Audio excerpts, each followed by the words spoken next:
주님 평화. 좀 뭐라 그럴까, 저희 어머니가 저를 위해서 방온도를 19도로 올려주신 덕분에 많이 춥지는 않지만 좀 추워서 집안에서 잠바를 입고 있습니다.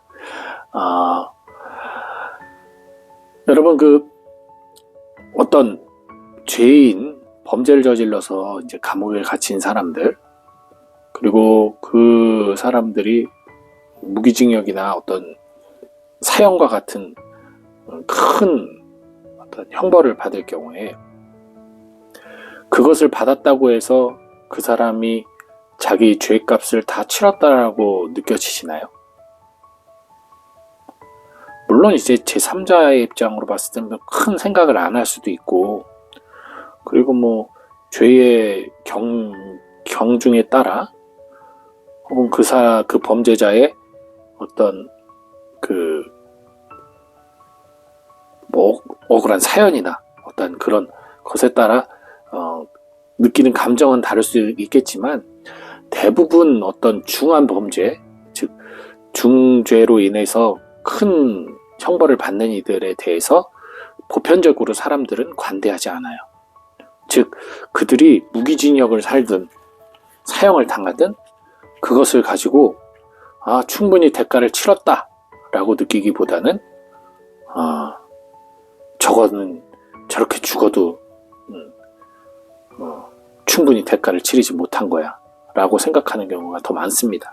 특히나 그 범죄자와 연관이 되어 있는 피해자들의 경우에는 어떠한 형벌을 내려도 그것이 충분치 않다고 여겨질 거예요, 분명히. 그런 것들이 우리 일반적인 그 생각 안에 분명히 자리 잡고 있습니다. 그런데 물론 그것은 우리들의 입장이고, 그 범죄자가 진심으로 통회하고 자신의 지난 과오를 정말로 뉘우치고 하나님 앞에 용서를 청했을 때 마치 우도의 그 회개처럼 그의 구원은 하나님 손에 달려있는 거예요. 우리하고 상관없이 세상에서는 당연히 용서받을 수 없는 거죠. 이미 저지른 죄에 대한 그 죄에 대한 흔적은 사라지지 않기 때문에 대대손손 기억될 거 아니에요. 그거는 기록이 남아있으면. 그것은 사라지지 않지만 그가 죽음 앞에서 마지막 순간 하나님께 정말 진심으로 통회를 하고 자신의 그 어리석었던 행위에 대해서 통회하고 반성한다면 하느님에게 용서받고 하느님으로부터 구원을 받을 수 있는 가능성은 충분히 있습니다. 이것은 그렇다고 해서 우리가 용서해야 된다는 얘기는 아니에요. 용서할 수 없으면 우린 못하는 겁니다. 그게 우리 인간이에요. 할 수 없는데 용서하는 척하는 것이야말로 위선이에요. 우리 그건 조심해야 됩니다. 왜냐면 나는 용서했다라고 생각을 하는데 비슷한 일이 벌어졌을 때 더 분노가 차오르는 경우가 많아요. 그건 용서가 아니거든요. 덮어놓은 거지. 근데 우린 그걸 용서했다라고 생각을 합니다. 누군가 화해를 하는 것도 마찬가지죠. 진정한 화해는 잊어줌이에요. 완전히 잊어줌. 하느님이 우리 죄를 완전히 잊어주셨기 때문에 우리가 벌을 받지 않고 사는 겁니다. 당장 어떤 죽임을 당하지 않고 사는 이유는 거기 있어요. 하느님이 죄를 다 기억한다고 생각해보세요. 우리를 참아주시겠습니까? 그 역겨운 짓을 하는 인간들을 참아주시겠어요? 완전히 잊었기 때문에 용서를 할 수 있는 겁니다. 마찬가지, 우리가 누군가를 용서한다는 것은 완전히 있는 거예요. 그 사람이 나를 폭행을 해서 내가 전치 5주의 상처를 입고 전치 10주의 상처를 입었는데 마치 안 맞았던 사람처럼 그를 대하는 겁니다. 어마어마한 욕설을 얻어먹었는데 마치 그 사람과는 처음 만나는 것처럼 대화를 할 수 있어야 돼요. 그게 쉽겠습니까? 아니죠. 나는 너를 참아줬는데 네가 나에게 똑같은 죄를 저지르면 난 널 용서할 수 없어가 우리 인간들의 아주 보편적인 감정이란 말이죠. 그렇기 때문에 어떤 범죄자들의 범죄 사실이 존재하고 그 피해자의 입장인 한에서는 그가 용서될 수가 없는 거예요. 잊을 수가 없는 거고. 제가 말하는 것은 우리가 용서하고 안 하고의 이야기를 하는 것이 아니라 그 사람의 양심과 그 사람의 어떤 정말 자기 자신의 죄를 너무나 끔찍하게 반성하고 미워하면서 하느님께 자비를 청했을 때 그에게 구원이 이룰 수 있다는 것은, 비록 그렇게 말하면 너무 억울하고 우리 입장에서는 그건 너무 아니야. 저 사람 그렇게 많은 잘못을 저질렀고 그렇게 끔찍한 범죄를 저질렀는데 어떻게 회개했다고 하나님이 용서해? 라고 말을 한다면 하느님에게 있어서는 크거나 작으나 똑같은 죄인을 구원하지 않으시는 분이셨고 그분이 예수님을 통해서 모두를 구원하기로 결심하셨기 때문에 그를 구원한다는 건 결국 나를 구원한다는 얘기와 같은 의미라는 것을 여러분들이 꼭 기억하시기 바랍니다. 크나 작으나 죄인은 구원받을 수 없어요. 그래서 회개를 하는 거잖아요. 그래서 억울한 것 같지만 이게 하느님의 셈법입니다. 어쩔 수가 없어요. 하느님의 셈법이 그런 걸 어떻게 하겠어요. 우리의 셈법과 다른데. 그런 의미에서 이 성령을 거스르는 죄 절대로 용서할 수 없는, 하느님께서 다 용서할 수 있는데 당신을 모독해도 용서할 수 있는데, 그리고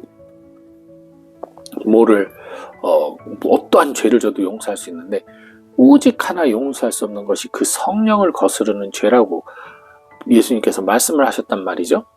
그 성령을 거스르는 죄가 바로 그것이 아닌가 싶습니다. 뭐냐면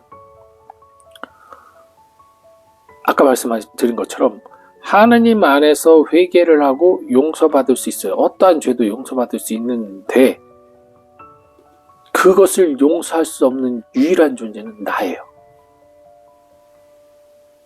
내가 용서를 못해요. 이것은 비단 나 자신에게만 문제가 아니에요. 내 이웃 중에 내가 용서가 안 되는 사람, 끝까지 용서를 못하고 살아가는 사람이 있어요. 나 자신에게도 마찬가지고, 하느님이 나의 죄를 사해 주셨는데 내가 내 죄가 사해졌음을 믿지 못하고 끊임없이 죄의식 속에서 살아가는 것과, 또 하나 타인을 용서하지 못하고 살아가는 것, 이 두 가지, 이것이야말로 성령을 거스르는 죄입니다. 왜냐하면 하느님 최고의 법인 사랑의 법에 위배되기 때문이죠. 나 자신을 사랑하지 않고 내 이웃을 사랑하지 않는 행위이기 때문이에요. 가장 힘든 겁니다. 그러니까 거저 주신 은총이고 정말 우리가 구원받게 하느님이 해주셨는데, 그럼에도 불구하고 어찌 보면 우리 인간에게 가장 무거운 책임을, 가장 무거운 어떤 대가를 원하고 계신 거예요.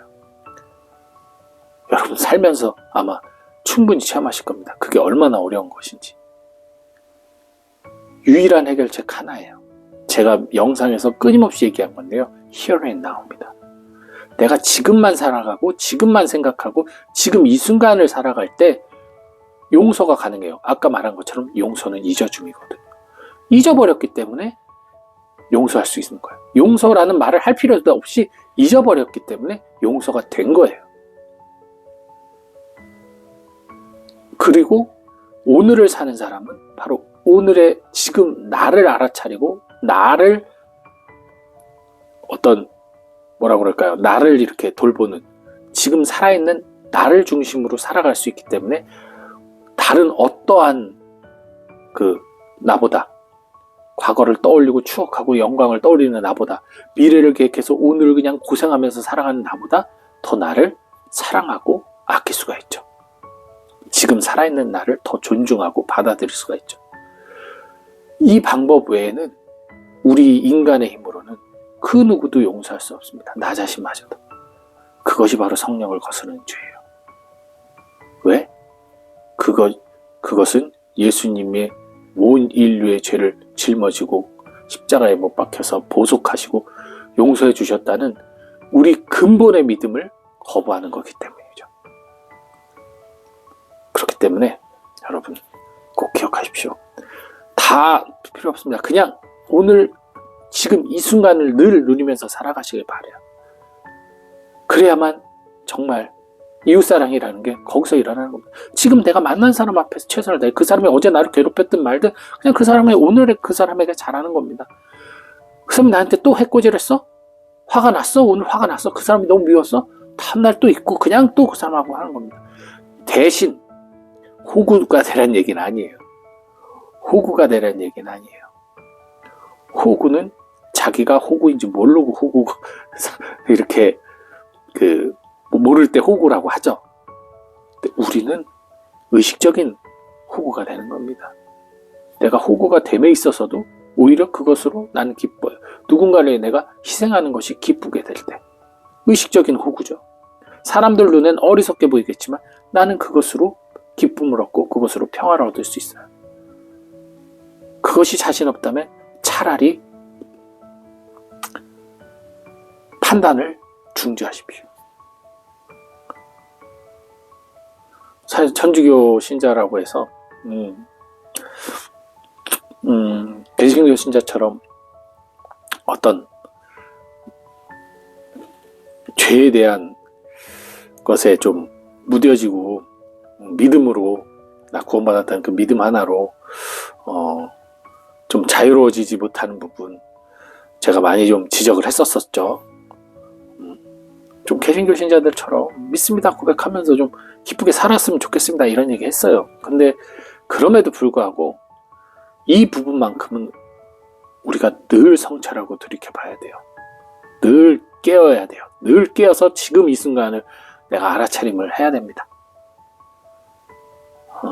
그러지 않으면 또 과거의 발목에 붙들리고 미래의 근심에 붙들려서 오늘의 나를 잃어버립니다.